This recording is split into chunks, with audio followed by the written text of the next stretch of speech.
कौन है ये, कहां से आया और इतना हिम्मत कहां से लाया।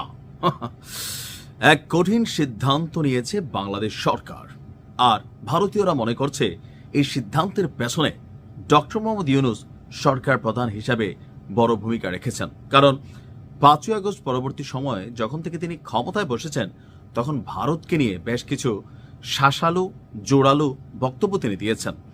আর এই মুহূর্তে ইতিহাসের সবচেয়ে খারাপ সম্পর্ক ভারত এবং বাংলাদেশের মধ্যে। তবে এমন সিদ্ধান্ত নেওয়ার আগে বিকল্প রাস্তা হিসাবে আমরা কি বেছে নিয়েছি, আর এই সিদ্ধান্তের ফলে দেশের জনগোষ্ঠীর একাংশ খুশি হলেও যারা ভারতের উপরে এই মুহূর্তে নির্ভরশীল, ভারতের উপরে যারা এই মুহূর্তে রুটি রিজিক, চিকিৎসা, শিক্ষা, বিদেশে যাবার জন্য এম্বাসিতে ভ্রমণ, বিভিন্ন বিষয়গুলোতে কানেক্টেড, তারা আসলে বিষয়টাকে কিভাবে দেখছে। দর্শক, চাঞ্চল্যকর পরিস্থিতি তৈরি হয়েছে ভারত এবং বাংলাদেশের মধ্যে, বিশেষ করে ওসমান হাদির হত্যাকাণ্ডকে কেন্দ্র করে। এর পেছনে ভারত বিশাল ভূমিকা রেখেছে দাবি বাংলাদেশের জনগণের একাংশের।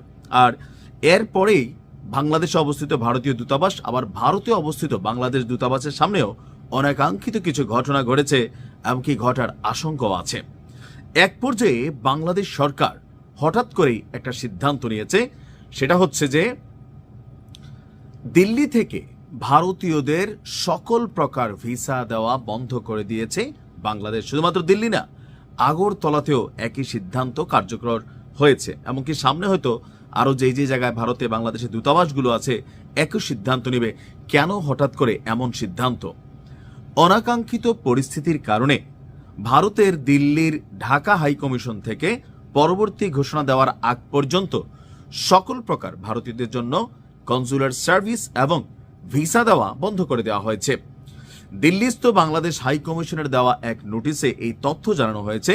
দিল্লিতে বাংলাদেশি মিশনের সামনে ঝোলানো ওই নোটিশে এমন ঘোষণার জন্য দুঃখ প্রকাশও করা হয়েছে।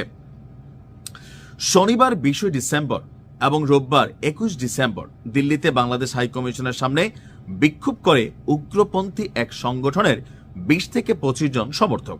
এ সময় তারা বাংলাদেশিদের ভারত ছাড়তে বলে। এছাড়া শিলিগুড়িতে বাংলাদেশি ভিসা সেন্টারেও হামলা চালিয়ে ভাঙচুর করেছে ভারতের কতিপয় উগ্র নাগরিক। গেল ১২ ডিসেম্বর হাদির কর্মকাণ্ডের পর সন্দেহভাজন হামলাকারী ভারতে পালিয়েছেন এমন খবর চাউর হওয়ার পর ভারত বিরোধী অবস্থান অতীতের যে কোনো সময়ের তুলনায় বড় আকার ধারণ করেছে, এবং কি ঢাকায় অবস্থিত ভারতের যে দূতাবাস সেটাকেও সরকার বিশেষ সুরক্ষা এবং প্রোটেকশন দিচ্ছে। যে কোনো সময় পরিস্থিতি খারাপের দিকে যেতে পারে।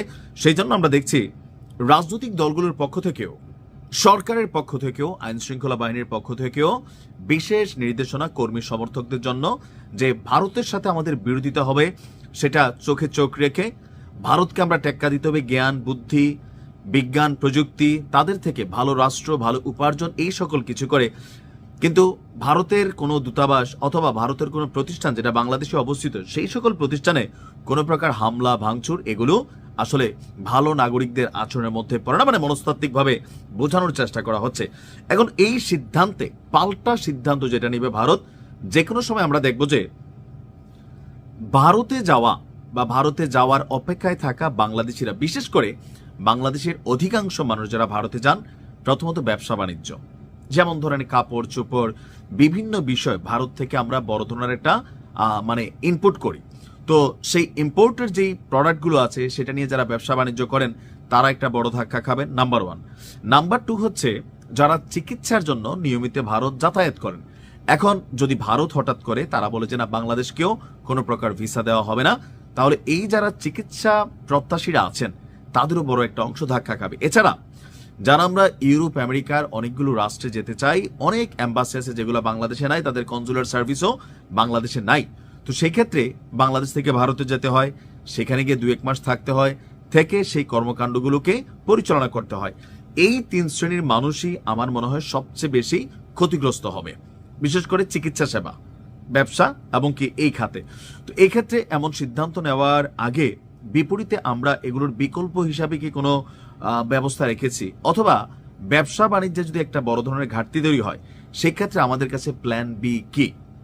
আমি জানি না সরকার যখন এই সিদ্ধান্ত নিয়েছে নিশ্চয়ই প্ল্যান বি আছে, তবে একদিকে মনে হচ্ছে ভারতকে মাঝে মাঝে এরকম কড়া জবাব দেওয়াটা আসলেই উচিত, আবার আরেকদিকে মনে হচ্ছে আবার আত্মঘাতী সিদ্ধান্ত হয়ে গেল না তো। যেমন ধরেন এখন যদি আদানি বলে বাংলাদেশকে বিদ্যুৎ দিবে না, এই মুহূর্তে এই সরকার সরাসরি পতন হয়ে যাবে বিদ্যুতের হাহাকারে, কারণ বিদ্যুতের মাধ্যমে এই দেশের অর্থনীতির চাকা ঘুরে, আর বাংলাদেশের বড় একটা বিদ্যুৎ সাপ্লাই হচ্ছে ভারতের আদানি গ্রুপ। শুধুমাত্র তা না, অনেক দিকে আমরা নির্ভরশীল আছি। সো ব্যাকআপ হিসাবে আমরা কোনো ব্যবস্থা নিয়েছি কিনা। তবে এই সিদ্ধান্তটা আমি এক পক্ষে সমর্থন করি কোথায়, যে ভারতের জনগণের উগ্রপন্থী যেই কিছু গোষ্ঠী আছে তারা মনে করে বাংলাদেশকে মশা মাছির মতন তুলনা করে, এরা অনেক কিছু চিন্তা ভাবনা করে মন যা চায় তাই করতে পারবে, এদের জন্য একটা সমুচিত শিক্ষা হচ্ছে এটা। বাট প্ল্যান বি হিসাবে আমরা কি প্রস্তুতি রেখেছি সেইটা একটু পর্যালোচনা করা দরকার ছিল। নিশ্চয়ই যারা করেছেন ভেবেচিন্তে করেছেন। ভালো থাকুন। আসসালামু আলাইকুম।